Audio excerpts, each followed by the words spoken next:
Hello, welcome back to another video. We're looking at key factors in change. All I ask for is a subscribe and like and share with your friends.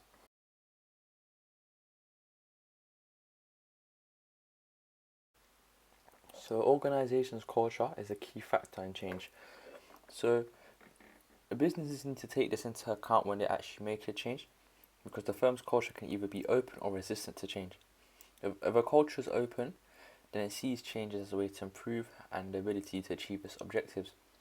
And resistance to change can be passive or it could be active.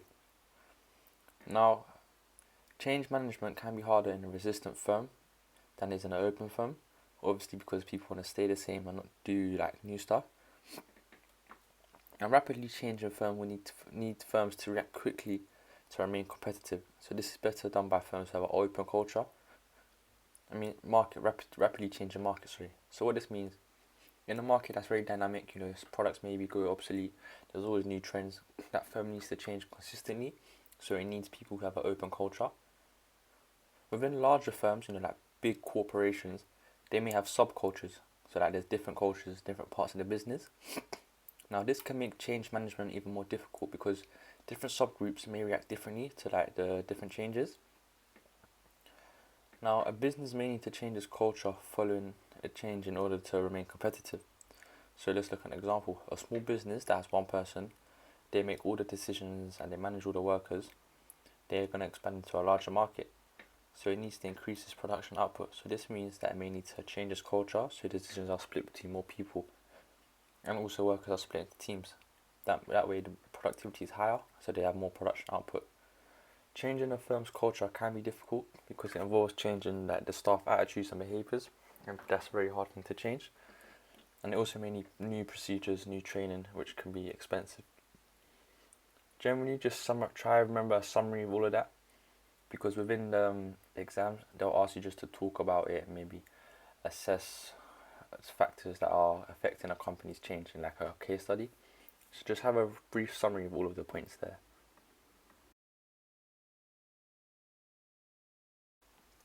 So the size of ownership also affects how we respond to change. Communication can be slow and difficult in a larger firm, obviously because there's a longer chain of command. If a change is required in the large business with that poor communication, it can be hard for managers to make sure that employees have a full understanding of that change. Also, if the employees don't have a full understanding of the change, it can be difficult to motivate employees to take the necessary steps for changes to be implemented. This means that productivity may be lowered and they may make mistakes if they don't do it properly. It can also be difficult in smaller firms. Small firms may have one dominant leader and it might be difficult for others involved in the business to get them to consider the need for change and consider alternative ways. Also may be that small firms lack finance skills and spare resources that are needed for an effective change. The speed of the change is an important factor that should be taken into account as well. Now there's two types, incremental and disruptive. So incremental is a gradual change and it involves lots of small changes over time to minimize disruption. And you probably guessed disruptive change is sudden and forces a quick response. So it's just quickly and instant. It can be negative, obviously. If a business is forced to change, it will be create a lot of uncertainty. Employees may feel devalued, that they've just not had nothing to say in how or what should be changed. But it can be positive. Businesses may take advantage of opportunities in the market or respond to threats to remain competitive.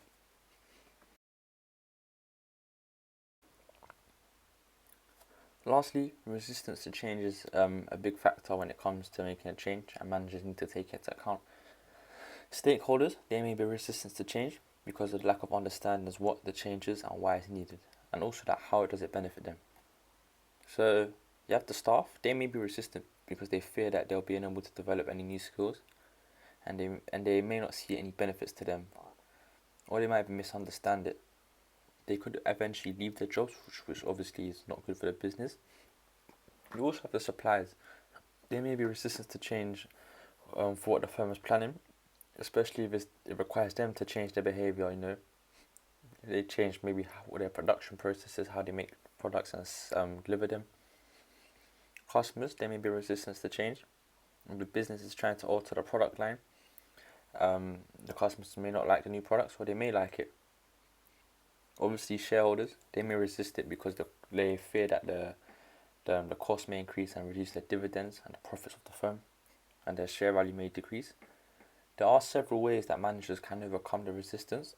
So they can raise awareness for the reasons for the change and how it will be carried out, and they can also say the benefits.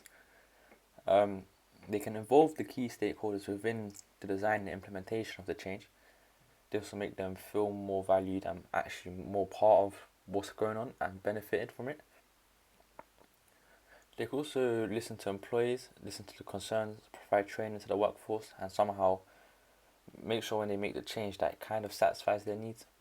They can also bargain, by offering financial or non-financial rewards. They can manipulate the information, so maybe leaving out some stuff or exaggerating some good stuff or bad stuff, Or they could threaten the stakeholders and they say, if you don't agree, well, that's it. From this page, make sure you remember that first sentence: stakeholders may be resistant to change, ... Remember how different stakeholders could be affected. Then maybe 3 methods, the way managers overcome this resistance to change from this slide.